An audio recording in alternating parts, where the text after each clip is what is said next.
ओम नमो नारायणाय। हरे कृष्ण। स्वागत है आपका हमारे चैनल पर। आज के इस वीडियो में हम आपको सुनाएंगे वैशाख मास के महात्म के 19वें अध्याय की कथा। हमारे चैनल पर सभी प्रकार की व्रत कथाएं सुनाई जाती हैं, तो सभी व्रत कथाएं सुनने के लिए और हमसे जुड़े रहने के लिए हमारे चैनल को सब्सक्राइब करके बेल आइकन पर प्रेस कर लीजिए और आज की ये कथा अच्छी लगे तो एक लाइक करके शेयर भी कर दीजिए। तो चलिए अब सुनते हैं वैशाख मास के महात्म के 19वें अध्याय की कथा। 19वें अध्याय की कथा में भगवान के स्वरूप का वर्णन एवं वायु के श्राप की कथा का वर्णन किया गया है। व्याध बोला, हे ब्राह्मण, आपने समस्त शुभ फल एवं वैशाख मास के धर्म विष्णु भगवान के निमित्त बताए हैं। सो हे प्रभु, ये विष्णु भगवान कैसे हैं, उनके लक्षण क्या हैं, उनका परिमाण क्या है और कैसे लोग अपने सद्भावों से उन्हें जान सकते हैं। वैष्णव धर्म क्या है, जिनसे विष्णु भगवान प्रसन्न होते हैं, ये सब मुझे बताइए, मैं आपका सेवक हूँ। व्याध के इस प्रकार पूछने पर जगतपति भगवान नारायण को नमस्कार करके शंख मुनि बोले, हे व्याध, सुनो, मैं विष्णु के कल्मश रहित रूप का वर्णन करता हूँ। यह रूप ब्रह्मा आदि से लेकर किसी भी मुनि के ध्यान में नहीं आता। विष्णु भगवान पूर्ण शक्तियुक्त, निर्गुण, निश्चेष्ट, अनंत, सच्चिदानंद रूप हैं। संपूर्ण चराचर विश्व उन्हीं के आश्रय और वश में है। अब मैं तुझे उसी परमात्मा के साक्षात ब्रह्म के लक्षण बताता हूँ, जिससे उत्पत्ति, स्थिति, संहार, आवृत्ति, नियम, प्रकाश, बंध, मोक्ष और वृत्ति होती है। यही साक्षात विष्णु ब्रह्म है। यही ब्रह्म शब्द व्युत्पत्ति करते हैं। इनके जन्म आदि तो केवल शास्त्रों में ही जाने जाते हैं। वेद, स्मृति, पुराण, इतिहास, पंचरात्रि और महाभारत ये विष्णु भगवान के आत्म स्वरूप हैं। इन्हीं के द्वारा विष्णु भगवान जाने जाते हैं, अन्य किसी प्रकार से नहीं जाने जाते। इनके जन्म, कर्म और गुणों को जानकर प्राणी मोक्ष पाते हैं। कर्म से विष्णु भगवान का महात्म सातिशय होता है। इसी प्रकार देव, ऋषि, माता और पिता प्रत्येक में शक्ति रूप में विद्यमान रहते हैं। प्रत्यक्ष आगम या अनुमान द्वारा बल, ज्ञान और सुख में प्रथम मनुष्य को उत्तम जानो, फिर ज्ञान आदि से आवृत राजा को 100 गुना अधिक जानो। इनमें तत्वाभिमानी देवताओं को 100 गुना अधिक जानो। तत्वाभिमानी देवताओं से ऋषि बड़े हैं। सप्त ऋषियों से अग्नि, अग्नि से सूर्य, सूर्य से बृहस्पति, बृहस्पति से वायु, वायु से इंद्र, इंद्र से पार्वती, पार्वती से जगत गुरु महादेव, महादेव से बुद्धि देवी और बुद्धि देवी से भी प्राण बलिष्ठ है। प्राण से अधिक कुछ नहीं है, प्राण में ही सब है। इसी में संसार स्थित तथा चेष्टित है। नील मेघ के समान प्रभायुक्त, सबका आधारभूत इसको सूत्र कहते हैं। लक्ष्मी के कटाक्ष मात्र से इसकी स्थिति है। यह सुन व्याध बोला, यह लक्ष्मी देवी विष्णु भगवान की एकमात्र कृपा पात्र हैं। विष्णु भगवान से अधिक या समान कोई नहीं है। अतः जीव में इस प्राण का नाम सूत्र कैसे हुआ? हे ब्राह्मण, इसका निर्णय समझाकर कहो। परमात्मा प्राण से परे कैसे है?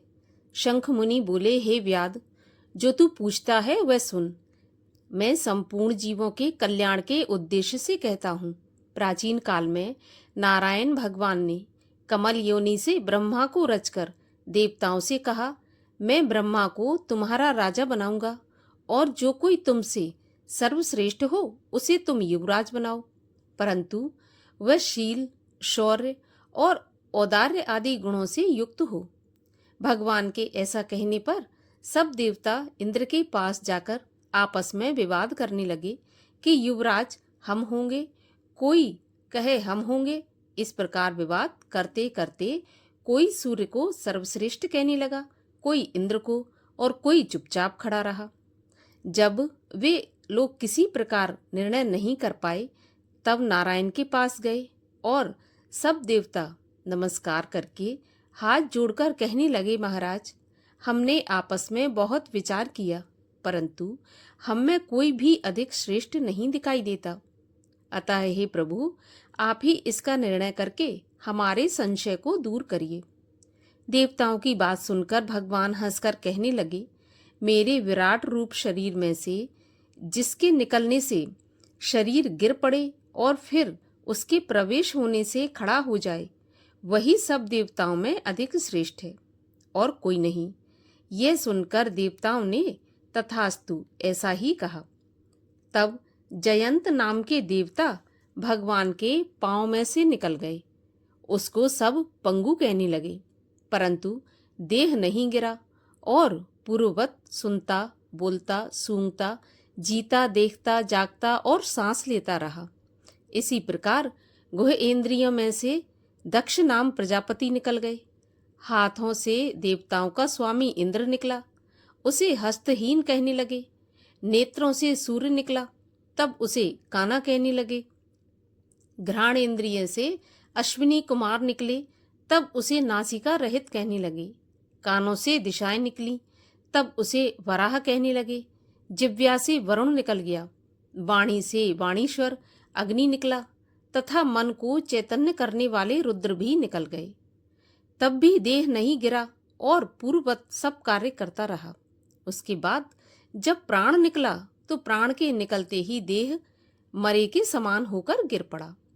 तब देवता विस्मित होकर कहने लगे, अब हम में से जो कोई इस गिरी हुई देह को उठाने में समर्थ होगा, वही सर्वश्रेष्ठ है और वही युवराज होगा।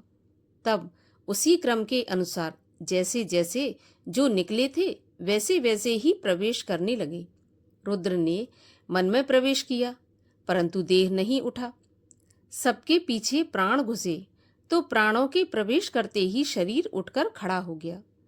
तब देवताओं ने निश्चय किया कि बल, ज्ञान, धैर्य, वैराग्य और जीवन से भी अधिक ये प्राण समस्त देवताओं का अधीश्वर और व्यापक है।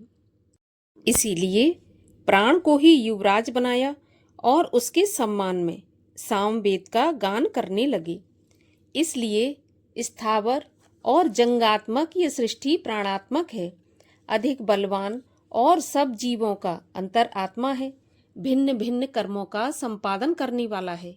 यही लीला करके सब संसार का रचने, पालने और संहार करने में समर्थ है। शेष, शिव और इंद्र आदि जड़ चेतन कोई भी सिवाय विष्णु भगवान के इसका पराभव नहीं कर सकता। ये सर्वव्यापक है तथा वासुदेव भगवान का अनुवर्ती एवं वशीभूत है। ये भगवान के प्रतिकूल न कभी सुना है और न देखा है। इंद्र आदि देवता प्रतिकूल हो जाते हैं, परंतु प्राण कभी भी विष्णु भगवान के प्रतिकूल नहीं होता। ऐसे भगवान के महात्म और लक्षण जानो। जैसे सांप जीर्ण कांचली को छोड़ देता है, उसी तरह जीव भी पूर्व जन्म की मानव देह को त्याग कर नारायण के पास परम धाम को प्राप्त होता है। यह सुनकर व्याध अत्यंत प्रसन्न होकर बोला, हे ब्राह्मण, जगत गुरु सर्वेश्वर प्राण की महिमा लोक में कोई भी नहीं जानता। देवता, मुनि, राजा और महात्मा आदि की महिमा पुराण तथा लोक में बहुत सुनाई जाती है। सो हे मुनीश्वर, यह मुझे बताओ। शंख मुनि बोले, प्राचीन काल में देवादि देव अनामय नारायण भगवान का अश्वमेध द्वारा यज्ञ करने के लिए प्राण गंगा तट पर गया। वहां बहुत से मुनियों को संग में ले हल से भूमि की शुद्धि करने लगा। जहां पृथ्वी के नीचे गुफा में कंब नाम के महात्मा समाधि लगाए बैठे हुए थे, वह हल से बाहर खिंच आए। तब प्राण को अपने सामने खड़ा हुआ देखकर क्रोध से श्राप देते हुए बोले, आज से तेरी महिमा तीनों लोक में जाती रहेगी और विशेषकर भूलोक में तुझे कोई नहीं मानेगा। मुनि के ऐसा कहने पर क्रोध करके पवन बोला, मैं निरपराधी हूँ, तूने बिना अपराध मुझे श्राप दिया है। सो हे कंब, तू गुरुद्रोही हो और तेरी वृत्ति विश्व में निंदित हो। तभी से संसार में और विशेषकर भूलोक में प्राण की महिमा प्रसिद्ध नहीं है और श्राप के कारण कंब गुरु को मारकर सूर्य का शिष्य हुआ। हे व्याध, जो कुछ तूने पूछा सो सब तुझसे कहा। अब आगे जो तुझे पूछना है सो पूछ। इसी के साथ 19वें अध्याय की कथा का यहीं पर समापन होता है। 20वें अध्याय की कथा सुनने के लिए चैनल को सब्सक्राइब अवश्य कर लीजिए, बेल आइकन पर प्रेस कर लीजिए और अगर आज की ये कथा अच्छी लगी हो तो एक लाइक करके शेयर भी कर दीजिए।